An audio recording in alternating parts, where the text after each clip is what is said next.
എന്തായാലും അവര് railway station മുഴുവൻ അരിച്ചു പറിക്കുന്നല്ലേ പറഞ്ഞത്. റെയിൽവേ സ്റ്റേഷനും ബസ് സ്റ്റാൻഡും ഒക്കെ നോക്കി സാർ. താൻ ടെൻഷൻ ആവാതെ, അവൻ ചാടുമ്പോ കൈ വിലങ്ങുണ്ടെന്നല്ലേ പറഞ്ഞത്. അതെ. അപ്പോ അധികം ദൂരം പോവില്ല.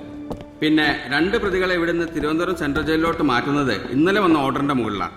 അതുകൊണ്ട് തന്നെ പ്ലാൻ ചെയ്ത ഒരു എസ്കേപ്പിന് സാധ്യതയില്ല. താൻ വാ ഗോവിന്ദ.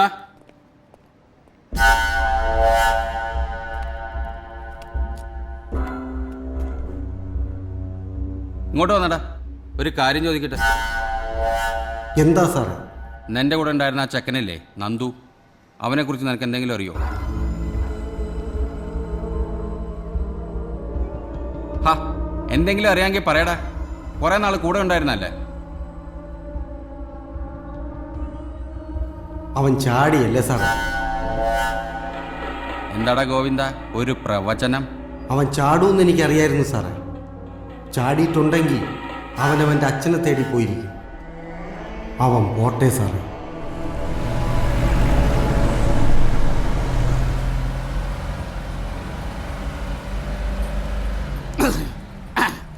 മൊത്തടിച്ചിരുന്ന് ഉറങ്ങിയ ചാവുട്ടി ഞാൻ വണ്ടി ഇടും കേട്ടാ. അല്ല, ഞാനല്ലോ വണ്ടി ഓടിക്കുന്നത്, ആശാനല്ലേ വണ്ടി ഓടിക്കുന്നു. കുറച്ച് കഴിക്കുന്നു വേണ്ട വേണ്ടേ? ആശാൻ പിന്നെ വണ്ടി ഒതുക്കിയിട്ടേ കഴിക്കത്തുള്ളൂ. അതാണ് എൻ്റെ ആശ. ആശാനെ, ഈ ട്രിപ്പ് കഴിഞ്ഞാൽ എനിക്ക് 2 ദിവസത്തെ ലീവാണ്. ഞാൻ നേരത്തെ പറഞ്ഞു തന്നെ. എന്താ ഇടന്നിട കേസും കോടതിക്ക്? അത് വക്കീൽ ഉറപ്പ് വന്നിട്ടുണ്ട്. അവനെ അടി എണ്ണിക്കുന്നു. അവനെ നമ്മൾ അടി എണ്ണിക്കും. നമ്മളോട് കളിച്ചാൽ നമ്മൾ അടി എണ്ണിക്കത്തില്ലേ?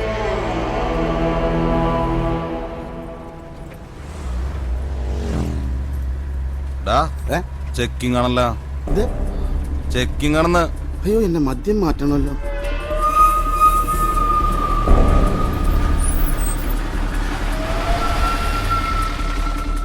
എങ്ങോട്ടാടാ? തോട്ടപ്പള്ളിക്കാ സാറേ. ബുക്കും പേപ്പറും എടുത്ത് സാറിൻ്റെ അടുത്തോട്ടേല്.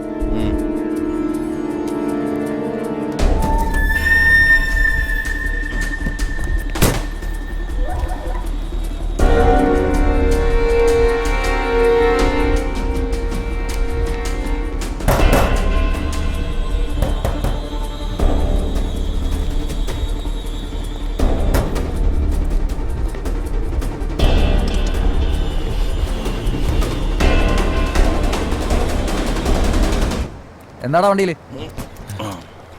വണ്ടി കാലിയാ സാറേ, മീൻ കയറ്റാൻ പോവാ. ഇവനെന്താടാ മൂടി പോതിച്ചിരിക്കുന്നേ? സുഖമില്ല സാറേ, കുളിരും പനിയാന്നേ. ആ വിട്ടോ.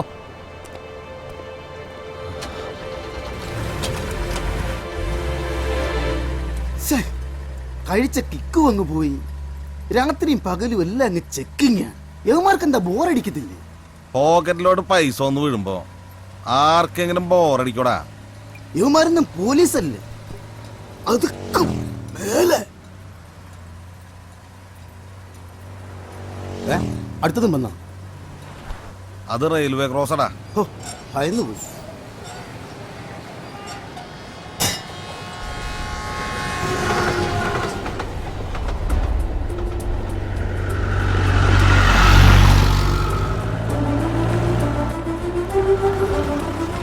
Hence, evaluating the evidence as a whole, കോടതി മുമ്പാകെ ഹാജരാക്കപ്പെട്ട തെളിവുകളുടെ അടിസ്ഥാനത്തിൽ പ്രതിക്കെതിരായി ആരോപിക്കപ്പെട്ട കുറ്റം നിസ്സംശയം തെളിയിക്കുന്നതിന് പ്രോസിക്യൂഷൻ കഴിഞ്ഞിരിക്കുന്നു. പ്രതി ഇന്ത്യൻ പീനൽ കോഡിലെ 304 വകുപ്പ് പ്രകാരമുള്ള കുറ്റം ചെയ്തിരിക്കുന്നുവെന്ന് കോടതിക്ക് ബോധ്യം വന്നിരിക്കുന്നു. എന്നാൽ പ്രതിയുടെ പ്രായവും ഡിയാൻ മുമ്പ് ക്രിമിനൽ കേസുകളിൽ പ്രതിയായിട്ടില്ല എന്ന വസ്തുതയും പരിഗണിച്ച് പ്രതിയെ 8 വർഷം സാധാരണ തടവിന് ശിക്ഷിച്ചുകൊണ്ട് ഈ കോടതി ഉത്തരവായിരിക്കുന്നു. വരുന്നുണ്ട്.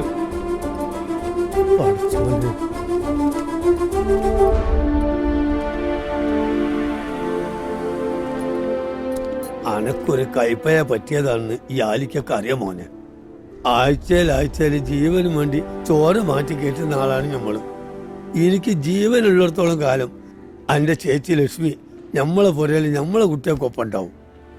ഇൻഷാ അല്ലാഹ് ഈ വരുന്നത് വരെ എൻ്റെ പെങ്ങൾക്ക് ഈ അലിക്കുണ്ടാവും കാവല്.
അതൊക്കെ അങ്ങോട്ട് വെച്ചോ.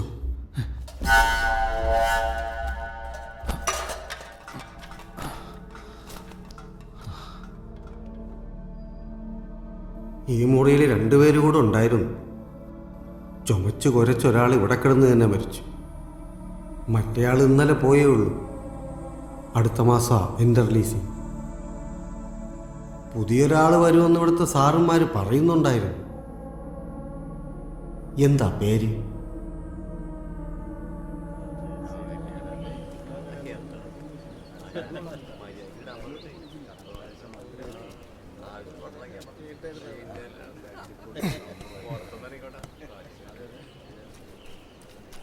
റിലീസിംഗ് എന്ന് കേൾക്കുമ്പോൾ ഇവിടെ എല്ലാവർക്കും വലിയ സന്തോഷമാണ്. പക്ഷേ എനിക്ക് പേടിയാ. ഒരുപാട് ശത്രുക്കളുണ്ടേ പുറത്ത്. എന്നെപ്പോലെ ഒരാളെ തീർക്കാൻ ഒരു ആക്സിഡന്റ് മതി അവർക്ക്. 8ാം ക്ലാസ് വരെ എൻ്റെ മോളെ ഞാൻ പൊന്നുപോലെ വളർത്തിയത്.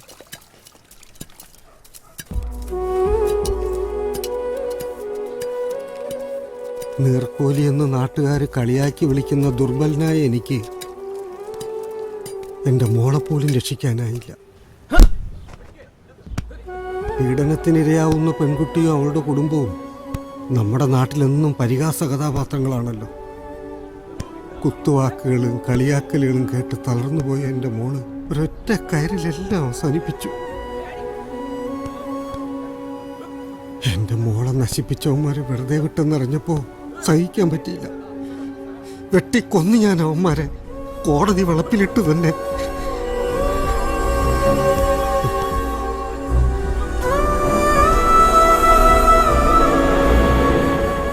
നന്ദു, നിന്റെ അച്ഛൻ കാണാൻ വന്നിട്ടുണ്ട്.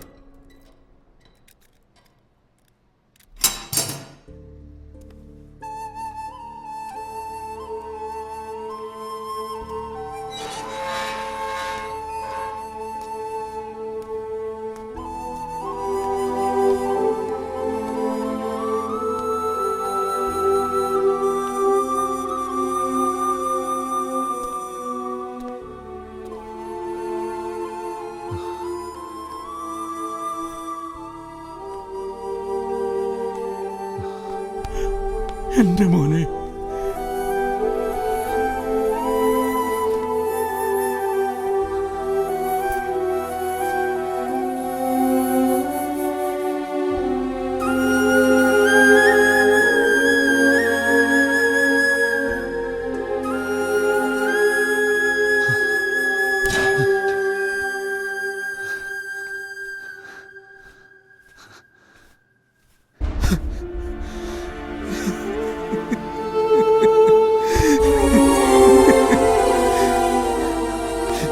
എന്തു പറ്റി മോനെ?